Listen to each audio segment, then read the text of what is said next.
اللہ الرحمن الرحیم، اللہ کے نام سے شروع جو بڑا مہربان نہایت رحم والا ہے۔ السلام علیکم دوستو، یوٹیوب میں خوش آمدید ناظرین۔ آج میری ویڈیو کا موضوع ہے اعلان نبوت کے چند روز بعد نبی کریم صلی اللہ علیہ وسلم مکے کی گلیوں میں سے گزر رہے تھے۔ ناظرین کرام، ذات مصطفیٰ سراپائے معجزات بیان کروں گی، اور اگر آپ نے میری ویڈیو کو سبسکرائب نہیں کیا تو سبسکرائب کر دیں اور فل ویڈیو دیکھیے گا تاکہ آپ کو حضور صلی اللہ علیہ وسلم کے معجزات کے بارے میں جان سکیں۔ تو پسند آئے تو لائک ضرور کیجیے گا۔ چلیں شروع کرتی ہوں ویڈیو کو۔ ناظرین کرام، اعلان نبوت کے چند روز بعد نبی کریم صلی اللہ علیہ وآلہ وسلم ایک رات مکے کی ایک گلی سے گزر رہے تھے کہ انہیں ایک گھر میں سے کسی کے رونے کی آواز آئی۔ آواز میں اتنا درد تھا کہ آپ صلی اللہ علیہ وسلم نے بے اختیار اس گھر میں داخل ہو گئے۔ دیکھا تو ایک نوجوان جو کہ حبشہ کا ہوتا ہے چکی پیس رہا ہے اور زاروں قطار رو رہا ہے۔ آپ صلی اللہ علیہ وسلم نے اس سے رونے کی وجہ پوچھی تو اس نے بتایا کہ میں ایک غلام ہوں، سارا دن اپنے مالک کی بکریاں چراتا ہوں، شام کو تھک کر جب گھر آتا ہوں تو میرا مالک مجھے گندم کی ایک بوری پیسنے کے لیے دے دیتا ہے، جس کو پیسنے میں ساری رات لگ جاتی ہے۔ میں اپنی قسمت پر رو رہا ہوں، میری بھی کیا قسمت ہے، میں بھی تو ایک گوشت پوست کا انسان ہوں، میرا جسم بھی آرام مانگتا ہے، مجھے بھی نیند ستاتی ہے، لیکن میرے مالک کو مجھ پر ذرا بھی ترس نہیں آتا۔ کیا میرا مقدر میری ساری عمر اس طرح رو رو کے زندگی گزارنے لکھا ہے؟ نبی کریم صلی اللہ علیہ وسلم نے فرمایا، میں تمہارے مالک سے کہہ کر تمہاری مشقت کو کم نہیں کروا سکتا، کیونکہ وہ میری بات نہیں مانے گا۔ ہاں، میں تمہاری مدد کر سکتا ہوں کہ تم سو جاؤ اور میں تمہاری جگہ پر چکی پیستا ہوں۔ ناظرین کرام، وہ غلام بہت خوش ہوا اور شکریہ ادا کر کے سو گیا، اور آپ صلی اللہ علیہ وسلم اس کی جگہ چکی پیستے رہے۔ جب گندم ختم ہو گئی تو آپ اسے جگائے بغیر واپس تشریف لے آئے۔ دوسرے دن پھر آپ وہاں تشریف لے گئے اور اس غلام کو سلام کر اس کی جگہ چکی پیستے رہے۔ تیسرے دن بھی یہی ماجرا ہوا کہ آپ اس غلام کی جگہ ساری رات چکی پیستے اور صبح کو خاموشی سے اپنے گھر تشریف لے آئے۔ چوتھی رات جب آپ وہاں گئے تو اس غلام نے کہا، اے اللہ کے بندے، آپ کون ہو اور میرا اتنا خیال کیوں کر رہے ہو؟ ہم غلاموں سے نہ کسی کو کوئی ڈر ہوتا ہے اور نہ کوئی فائدہ، تو پھر آپ یہ سب کچھ کس لیے کر رہے ہو؟ آپ صلی اللہ علیہ وسلم نے فرمایا، میں یہ سب انسانی ہمدردی کے تحت کر رہا ہوں، اس کے علاوہ مجھے تم سے کوئی غرض نہیں۔ اس غلام نے کہا کہ آپ کون ہو؟ نبی کریم صلی اللہ علیہ وسلم نے فرمایا، کیا تمہیں علم ہے کہ مکے میں ایک شخص نے نبوت کا دعویٰ کیا ہے؟ اس غلام نے کہا، ہاں، میں نے سنا ہے کہ ایک شخص جس کا نام محمد صلی اللہ علیہ وسلم ہے، اپنے آپ کو اللہ کا نبی کہتا ہے۔ آپ صلی اللہ علیہ وسلم نے فرمایا، میں وہی محمد صلی اللہ علیہ وآلہ وسلم ہوں۔ یہ سن کر اس غلام نے کہا، اگر آپ ہی وہ نبی ہیں تو مجھے ایسا کلمہ پڑھائیں، کیونکہ اتنا شفیق اور مہربان کوئی نبی ہی ہو سکتا ہے جو غلاموں کا بھی اس فقیر کا خیال رکھے۔ آپ صلی اللہ علیہ وسلم نے انہیں کلمہ پڑھا کر مسلمان کرا دیا۔ ناظرین کرام، آپ صلی اللہ علیہ وسلم کا متاثر کن عملی انداز تبلیغ، جسے دیکھتے ہی کفار کلمہ شہادت پڑھ لیتے تھے، آپ صلی اللہ علیہ وسلم کی ذات اقدس سراپائے معجزات ہے۔ اللہ تعالیٰ نے نبی کریم صلی اللہ علیہ وسلم کی ذات اقدس کو پورے سارے معجزے کے معجزہ چونکہ نبی کی صداقت ظاہر کرنے کے لیے ایک خداوندی نشان ہوا کرتا ہے، اس لیے معجزے کے لیے ضروری ہے کہ وہ خارق عادت ہو، یعنی ظاہری عمل و اسباب اور عادت جاریہ کے بالکل ہی خلاف ہو، ورنہ ظاہر ہے کہ کفار اس کو دیکھ کر کہہ سکتے ہیں یہ تو فلاں سبب سے ہوا ہے، ایسا تو ہمیشہ عادہ ہوا ہی کرتا ہے۔ اس بنا پر معجزے کے لیے لازم شرط ہے کہ ایک یہ معجزہ کے مفہوم میں شامل ہے کہ وہ کسی نہ کسی اعتبار سے اسباب عادیہ اور عادات جاریہ کے خلاف ہو اور ظاہری اسباب و علل کے عمل و دخل سے بالکل بالاتر ہو، تاکہ اس کو دیکھ کر کفار یہ ماننے پر مجبور ہو جائیں کہ چونکہ اس چیز کا ظاہری کوئی سبب بھی نہیں ہے، چنانچہ مثلاً حضرت موسیٰ کے دور میں چونکہ جادو اور سحرانہ کارنامے اپنی ترقی کے اعلیٰ ترین منزل پر پہنچے ہوئے تھے، اس لیے اللہ تعالیٰ نے آپ کو بیضہ اور عصا کے معجزات عطا فرمائے، جن سے آپ نے جادوگروں کے کارناموں پر اس طرح غلبہ حاصل فرمایا کہ تمام جادوگر سجدے میں گر پڑے اور آپ کی نبوت پر ایمان لے آئے۔ اسی طرح حضرت عیسیٰ علیہ السلام کے زمانے میں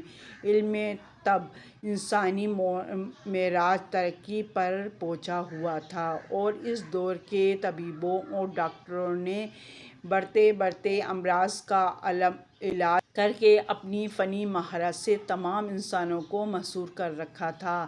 ناظرین کرام، اس لیے اللہ تعالیٰ نے حضرت عیسیٰ علیہ السلام کو مادر ذات اندھوں اور کوڑوں کو شفا دینے اور مردوں کو زندہ کر دینے کا معجزہ عطا فرمایا، جس کو دیکھ کر دور مسیح کے اطباء اور ڈاکٹروں نے ہوش اڑ گئے اور وہ حیران و ششدر رہ گئے اور بالآخر انہوں نے معجزات کو انسانی کمالات سے بالآخر مان کر آپ کی نبوت کا اقرار کر لیا۔ اسی طرح حضرت صالح علیہ السلام کے دور بعث میں سنگ تراشی اور معجزہ سازی کے حالات بہت چرچا تھا، اس لیے خداوند تعالیٰ نے آپ کو معجزہ عطا فرما کر بھیجا کہ آپ نے ایک پہاڑی کی طرف اشارہ فرما دیا تو اس کی چٹان شق ہو گئی اور اس میں ایک بہت ہی خوبصورت اور تندرست اونٹنی اس کا بچہ نکل پڑا۔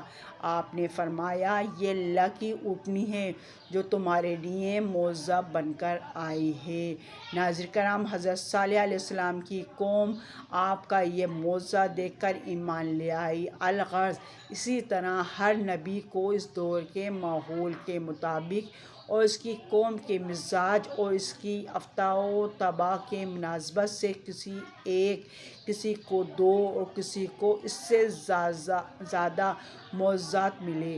ناظرین کرام، مگر ہمارے نبی آخر الزمان حضرت محمد صلی اللہ علیہ وسلم چونکہ تمام نبیوں کے بھی نبی ہیں اور آپ کی سیرت مقدسہ تمام انبیاء علیہ السلام کی مقدس زندگیوں کا خلاصہ ہے اور آپ کی تعلیم تمام انبیاء کرام کی تعلیمات کا عطر ہے، دنیا میں ایک عالمگیر اور ابدی دین لے کر تشریف لائے اور عالم کائنات سے اولین و آخرین کی تمام اقوام و ملل آپ کی مقدس دعوت کے مخاطب تھے۔ اس لیے اللہ تعالیٰ نے آپ کی ذات مقدسہ کو انبیاء سابقین کے تمام معجزات کا مجموعہ بنا دیا اور آپ کو قسم قسم کے بے شمار معجزات سے سرفراز فرمایا جو ہر طبقے، ہر گروہ، ہر قوم اور تمام اہل مذاہب کے مزاج اور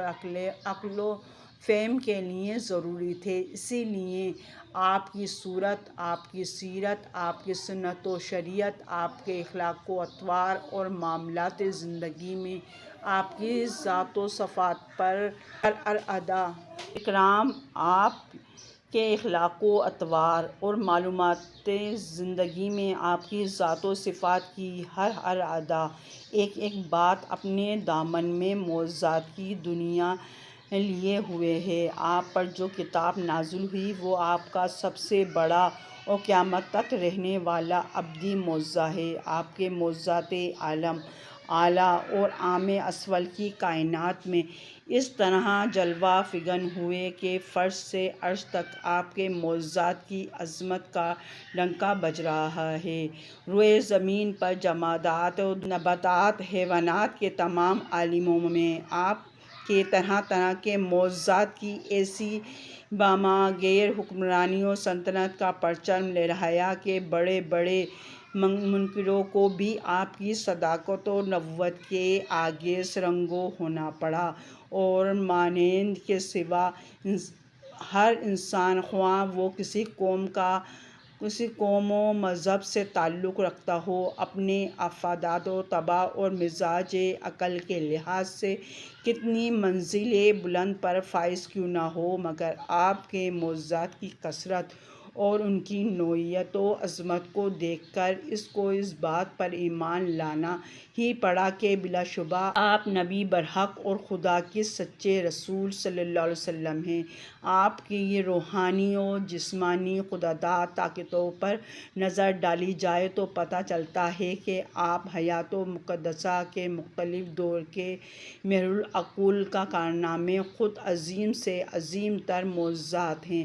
کبھی عرب کے ناقابل تکسیر پہلوانوں سے کشتی لڑ کر پچھاڑ دینا، اور کبھی انگلیوں کے اشارے سے چاند کے 2 ٹکڑے کر دینا، کبھی ڈوبے ہوئے سورج کو واپس لوٹا دینا، اور کبھی خندق کی چٹان پر پھاوڑا مار کر روم و فارس کی سلطنتوں میں اپنی امت کو پرچم اسلام لہراتا ہوا دکھا دینا، کبھی انگلیوں سے پانی کے چشمے جاری کر دینا، اور کبھی مٹھی بھر کھجور سے ایک بھوکے لشکر کو اس طرح راشن دینا کہ ہر سپاہی نے شکم سیر ہو کر کھا لیا۔ انہی معجزات کی لڑی میں ایک اور عظیم معجزہ ہے عرش معلیٰ کی سیر، جسے معراج النبی کے نام سے یاد کیا جاتا ہے۔ ناظرین کرام، معراج النبی صلی اللہ علیہ وسلم تاریخ اسلامی کا معروف ترین واقعہ ہے، اور قرآن مجید میں 2 مقام پر بیان ہوا ہے۔ ایک جگہ سورۃ بنی اسرائیل کی ابتدا میں جہاں اسراء کا ذکر ہے، اور یہ بیت اللہ سے مسجد الاقصیٰ تک ہے۔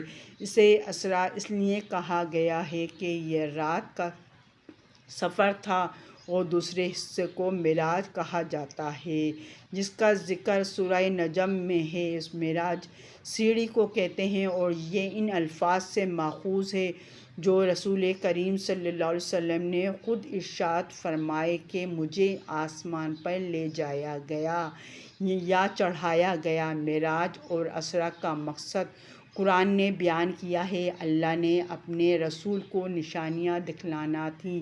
ارشاد خداوندی ہے تاکہ ہم اسے اپنی کچھ نشانیاں دکھائیں۔ دوسری جگہ ارشاد ربانی ہے، یقیناً اس نے اپنے رب کی بعض بڑی بڑی نشانیاں دیکھ لیں۔ اس اہم ترین سفر میں اللہ تعالیٰ نے پیغمبر اعظم صلی اللہ علیہ وسلم کو بیت اللہ سے مسجد اقصیٰ تک اور پھر آسمانوں تک بہت سی نشانیاں دکھلا دیں۔ معراج کی رات آپ کے گھر کی چھت کھلی، حضرت جبرائیل علیہ السلام چند فرشتوں کے ساتھ نازل ہوئے، آپ کو حرم کعبہ میں لے جا کر آپ کے سینہ مبارک کو چاک کیا، اور قلب انور کو نکال کر آب زمزم سے دھویا۔ ایمان و حکمت سے بھرے ہوئے ایک تشت کو آپ کے سینے میں اڈیل کر شکم چاک برابر کر دیا، پھر براق پر سوار ہو کر بیت المقدس تشریف لائے۔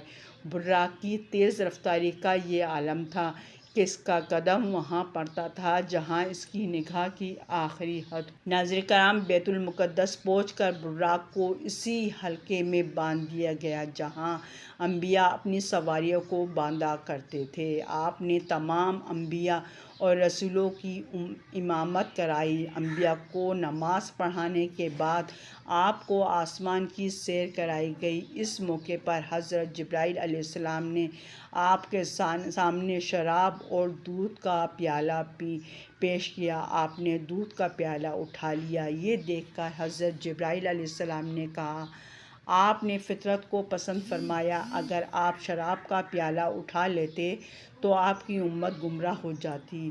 پھر حضرت جبرائیل علیہ السلام آپ کو ساتھ لے کر آسمان پر چڑھے۔ پہلے آسمان پر حضرت آدم علیہ السلام سے، دوسرے آسمان پر حضرت یحییٰ علیہ السلام و حضرت عیسیٰ علیہ السلام سے ملاقات ہوئی اور کچھ بات چیت بھی ہوئی۔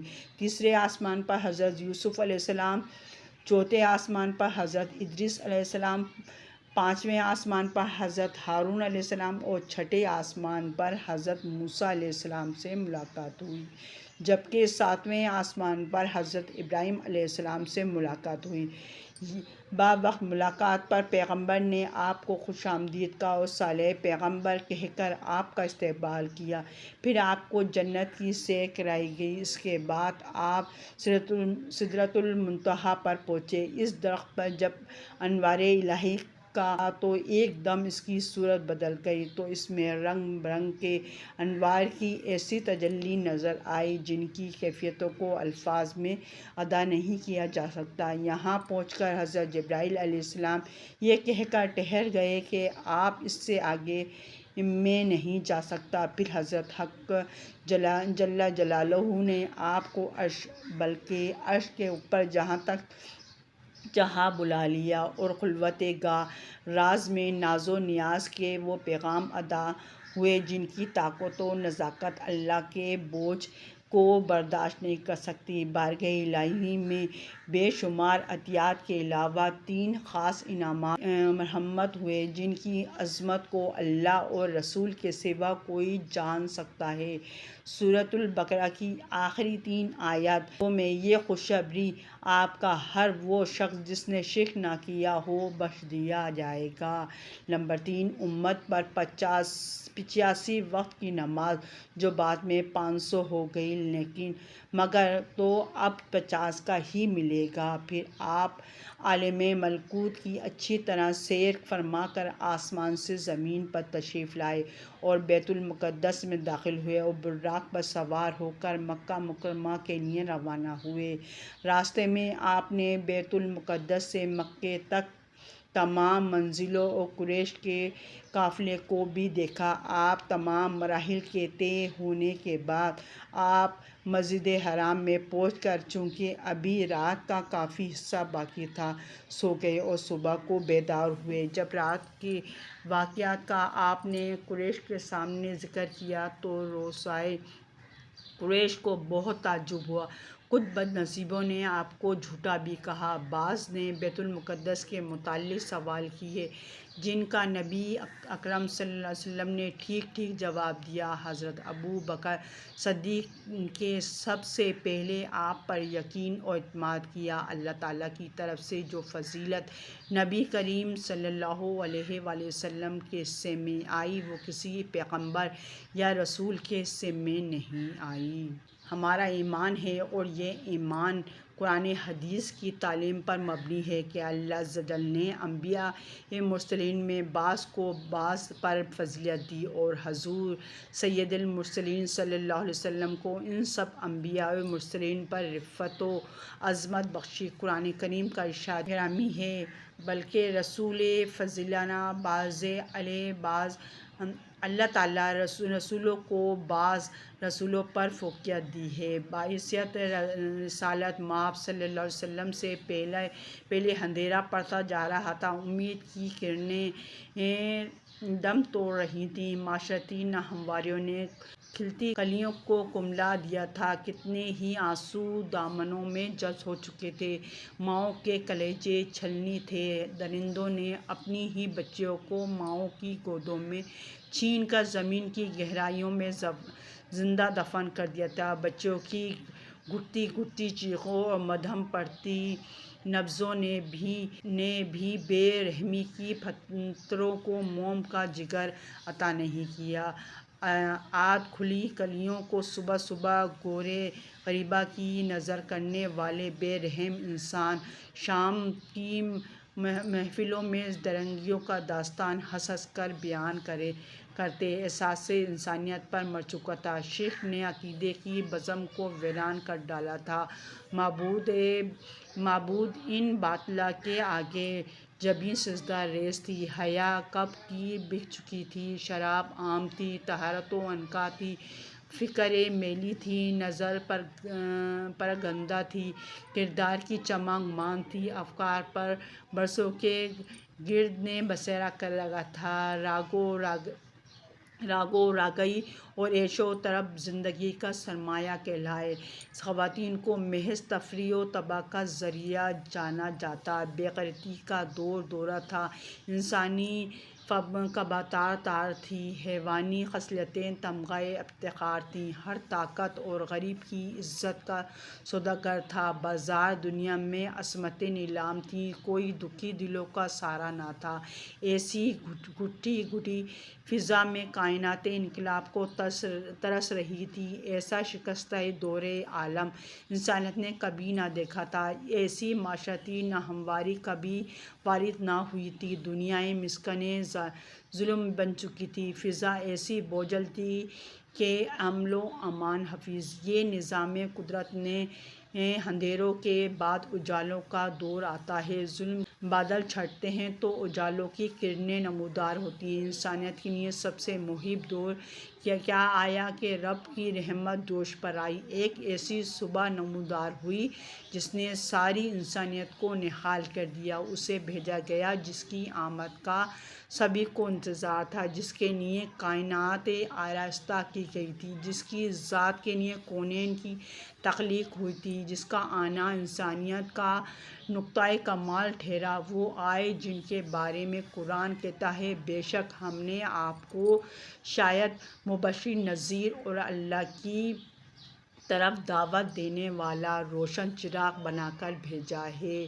بے شک آپ تمام جہانوں کے لیے رحمت ہیں۔ آپ صلی اللہ علیہ وآلہ وسلم نبوت ملنے سے پہلے بھی بنی نوع انسانی کے لیے رحمت تھے، جیسا کہ پہلے وحی کے وقت اماں جی خدیجۃ الکبریٰ رضی اللہ تعالیٰ نے فرمایا تھا، ہرگز نہیں، خدا تعالیٰ آپ کو کبھی رسوا نہ کرے گا، کیونکہ آپ صلح رحمی کرتے ہیں، درد مندوں کا بوجھ اٹھاتے ہیں، تہہ دستوں کا بندوبست کرتے ہیں، مہمان کی میزبانی کرتے ہیں اور حق کے راستے پہ مصائب پر عائد کرتے ہیں۔ سیدہ خدیجۃ الکبریٰ رضی اللہ تعالیٰ عنہا نے رسالت مآب صلی اللہ علیہ وسلم کی 5 خصوصیات کی تذکرہ کیا ہے۔ سیدنا سے مروی ہے کہ رسول صلی اللہ علیہ وسلم نے فرمایا، اللہ نے بنی اسرائیل میں کنعانہ قبیلے کو چنا اور کنعانہ سے قریش اور قریش سے بنی ہاشم کو اور بنی ہاشم سے مجھے چنا۔ جناب سیدہ ابو ہریرہ رضی اللہ عنہ سے مروی روایت ہے کہ رسول اللہ صلی اللہ علیہ وسلم نے فرمایا، مجھے بنی آدم کے بہترین زمانے نبی اور رسول بنا کر مبعوث کیا گیا۔ زمانے پر زمانہ گزرتا گیا حتیٰ کہ وہ زمانہ آ گیا جس میں مجھے مبعوث کیا گیا۔ ناظرین کرام، اگر آپ کو میری ویڈیو پسند آئی ہو تو میرے چینل کو سبسکرائب کریں، بیل آئیکن پر آل کریں تاکہ ہر آنے والی ویڈیو کو نوٹیفیکیشن سب سے پہلے آپ کو مل سکے۔ اللہ حافظ۔